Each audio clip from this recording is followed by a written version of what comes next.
À tous. Alors ici, je vais vous faire une petite présentation du vélo qu'on appelle, donc il y a deux appellations, soit c'est le Uxie en modèle donc V20, V20 Pro, ou alors simplement V20, V20 Pro. Donc Uxie, c'est simplement une marque déposée par la société hollandaise sur les modèles V20 et V20 Pro et d'autres modèles également, hein. Mais ici, on va parler de ce modèle-ci en particulier. Alors le problème qui se passe avec ce vélo, c'est que nous sommes sur un vélo version 2024, donc avec le nouvel écran qui est le H6C, et on est sur une version donc qui est bridée. Alors dans tous les cas, on vous dit d'appuyer sur ces deux boutons pour arriver dans le menu caché, de partir sur l'option ici, numéro 4, de descendre vers le bas ou le haut pour pouvoir changer les kilomètres/heure et le débrider à 45. Cependant, ça ne fonctionne pas. Alors on nous dit aussi de passer sur le mode numéro 3. Je vais y aller directement. Mais il n'y a pas de numéro 3. Vous voyez, donc ça passe les menus et on n'arrive pas à aller au numéro 3. On passe de 1 à 4. Ok. Alors la bride, en fait, elle est dans l'écran apparemment. Donc ce qu'il faut faire, c'est d'aller acheter le nouvel écran qui lui sera débridé. Donc ça, je vais vous mettre le lien dans la description. Alors, avant toute chose, avant de placer le nouvel écran, il faut savoir que ce vélo, vraiment, il a une très bonne assise. Il a un très bon confort. J'aime un petit peu moins l'amortisseur. J'ai l'impression que l'amortisseur doit être rodé parce qu'en fait on a une bonne descente, mais quand il remonte, ça vient taper en fait. Je pense que ça avec l'usure, parce que je le ressens moins ici, j'ai 400 km avec, ça devrait passer.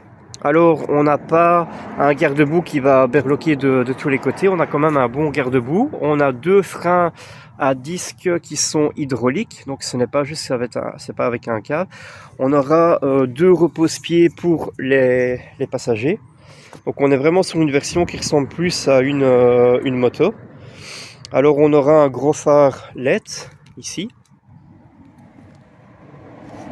Au niveau des pneus, je les ai remplacés. Alors pourquoi? Parce que les pneus d'origine chinois, c'était vraiment vous crevez toutes les semaines et encore, peut-être même tous les 2 jours. Donc moi j'ai pris des pneus ici, c'est vraiment de la gomme, hein, comme les voitures, comme les motos. Donc on est sur des vrais pneus.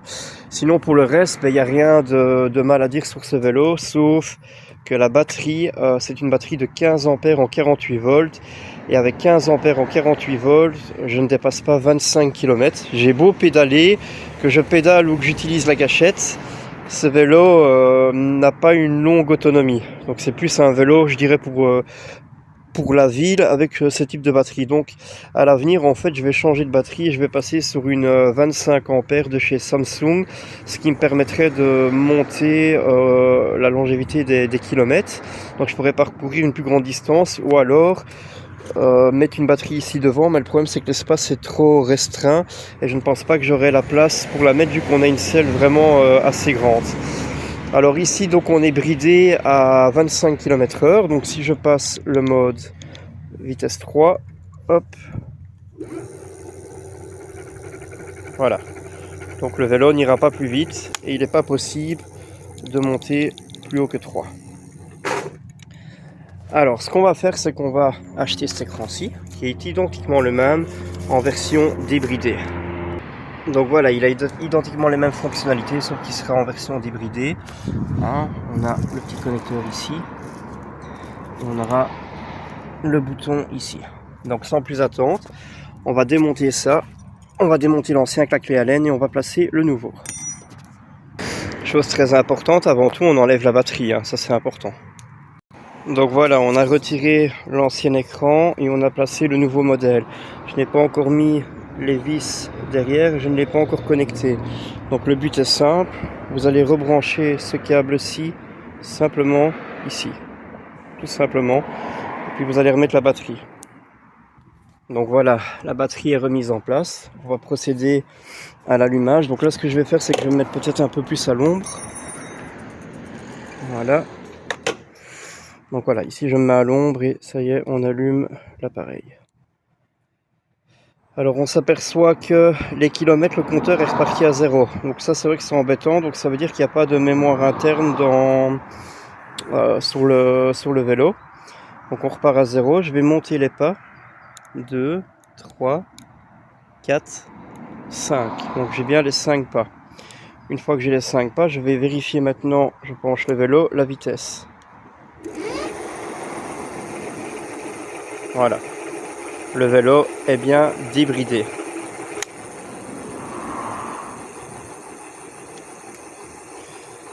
Donc ce qu'on va faire ensemble, c'est qu'on va vite parcourir maintenant les menus.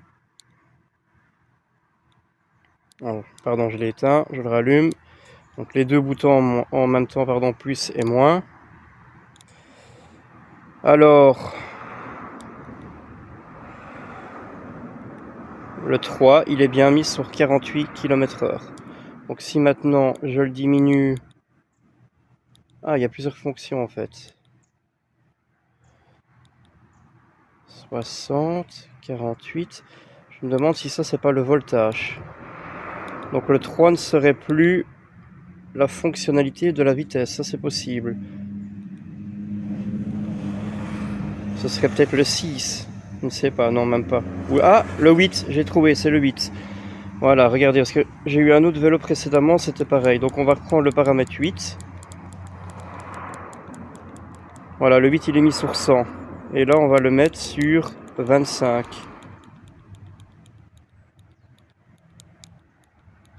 On va même le mettre sur 26.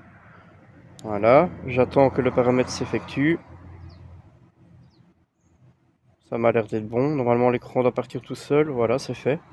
Et du coup on réessaye.